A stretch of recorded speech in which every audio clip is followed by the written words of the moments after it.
Hi friends, welcome to the జిఆర్బీ chef. ఈరోజు అయితే చాలా డిఫరెంట్గా రాజస్థానీ స్పెషల్ ఐటమ్ అయితే నేనైతే చేశానండి.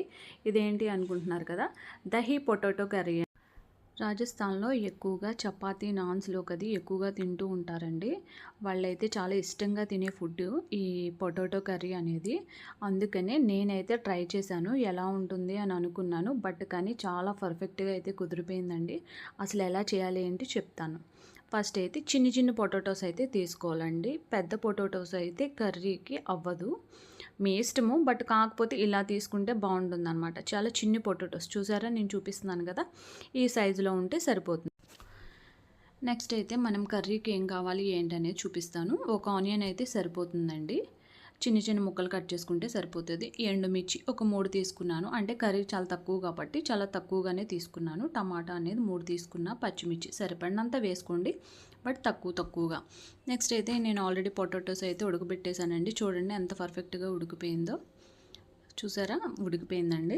నెక్స్ట్ అయితే మనమైతే ప్యాన్ పెట్టేసుకుందాము. ఆయిల్ కూడా కొంచెం ఎక్కువగానే పడుతుందండి, ఎందుకంటే పొటాటోస్ ఫ్రై చేయాలి ఖచ్చితంగా ఆయిల్లో. అందుకని చెప్పి ఆయిల్ అనేది కొంచెం ఎక్కువగానే వాడతాను. ఈ పొటాటోస్ ఉన్నాయి కదండి, తొక్కలు తీసిన తర్వాత చిన్న చిన్న డాట్స్ లాగా పెట్టుకోండి. చూసారా, చిన్న చిన్నగా, ఎందుకంటే గ్రేవీ అనేది లోనికి వెళ్ళాలి ఖచ్చితంగా. అందుకని చెప్పి నేనైతే అన్నీ అలా పెట్టేస్తాను. మనమైతే చక్కగా హైలో పెట్టేసి నేనైతే ఫ్రై చేసేస్తానండి. కొంచెం రెడ్ కలర్ వచ్చే వరకు కూడా మనం కంటిన్యూస్గా వేపుకుంటే, కొంచెం హైలో పెట్టేస్తే త్వరగా వేగిపోతాయండి. చూసారా ఎలా రెడ్ కలర్ వచ్చిందో, చక్కగా అయితే వేగిపోయినాయండి. చూడండి, మీకు చూపిస్తున్నాను కదా, చక్కగా వేగిపోయాయి. కాబట్టి మనమైతే తీసేద్దాము. చూసారుగా, నేనైతే మొత్తం ఇలా తీసిన తర్వాత ఆయిల్ అనేది చాలా ఎక్కువగా ఉంది కదండి, అందుకని కొంచెం తీసేసాను. ఎందుకంటే కర్రీకి చాలా తక్కువగానే పడుతుంది. ఆనియన్స్ ఆల్రెడీ కట్ చేసి పెట్టుకున్నాం కదా, అవి కూడా వేసేసాను. లైట్గా మిర్చి, కరివేపాకు, ఇది మెంతాకు అండి, నేను ప్రతి కర్రీలో వాడుతూ ఉంటాను కదా, అది కూడా నేనైతే వేసేసానండి. ఇవన్నీ కూడా చక్కగా పచ్చివాసన పోయే వరకు, కొంచెం రెడ్ కలర్ వచ్చే వరకు కూడా చక్కగా ఫ్రై చేసుకుందాము. చూడండి, కంటిన్యూస్గా, అంటే కొంచెం హైలో పెట్టేస్తే సరిపోతుందండి. హైలో పెట్టి కంటిన్యూగా వేపుకుంటే చాలా ఫాస్ట్గా అయిపోతుంది కర్రీ అనేది. అందుకని నేను ఎప్పుడు అలానే చేస్తూ ఉంటాను. చూసారా, కొంచెం రెడ్ కలర్ అయితే వచ్చేసిందండి, చూపిస్తున్నాను కదా, ఆ విధంగా అయితే వేపుకోండి. నెక్స్ట్ అయితే నేను స్టార్టింగ్లో చూపించాను కదండి, టమాటా, ఎండుమిర్చి, అల్లం, వెల్లుల్లిపాయ, ఇవన్నీ కూడా నేనైతే మిక్సీ చేసేసాను. ఇది కూడా చక్కగా పచ్చివాసన పోయే వరకు కూడా మనమైతే ఆయిల్లో కొంచెం ఎక్కువగా ఫ్రై చేసుకుందామండి. ఎందుకంటే అల్లం వెల్లుల్లిపాయ పేస్ట్ అనేది కొంచెం ఆయిల్లో బాగా వేగితేనే కర్రీ అనేది మంచి ఫ్లేవర్ అనేది వస్తూ ఉంటుంది. అందుకని చెప్పి నేను చూసారుగా అసలు వాటర్ కూడా. నెక్స్ట్ అయితే ఒక 2 స్పూన్స్ పెరుగు కూడా తీసుకుంటున్నానండి. పెరుగు వేసిన తర్వాత ఒక 20 సెకండ్స్ ఫ్రై చేయండి. నెక్స్ట్ అయితే సాల్ట్ కూడా సరిపడినంత సాల్ట్ కూడా వేసుకోండి.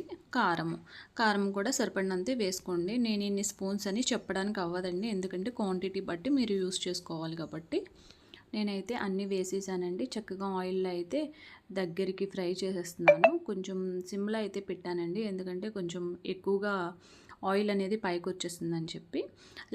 హాఫ్ లెమన్ అయితే సరిపోతుందండి, అంటే కర్రీ చాలా తక్కువ కాబట్టి నేనైతే హాఫ్ లెమన్ అయితే వేశాను. మీరు కర్రీ బట్టి వేసుకోండి, ఎక్కువ తినేవాళ్ళు ఎక్కువ వేసుకోవచ్చు, కానీ టేస్ట్ అయితే చాలా బాగుంటుందండి లెమన్ వేస్తే. మనం ఆల్రెడీ పొటాటోస్ ఫ్రై చేసి పెట్టుకున్నాం కదా, అవి కూడా వేసేసానండి. చూడండి, చక్కగా కర్రీ చూస్తుంటేనే చాలా పర్ఫెక్ట్గా వచ్చిందని అనిపిస్తుంది. కొంచెం వాటర్ కూడా యాడ్ చేసేసుకున్నాను.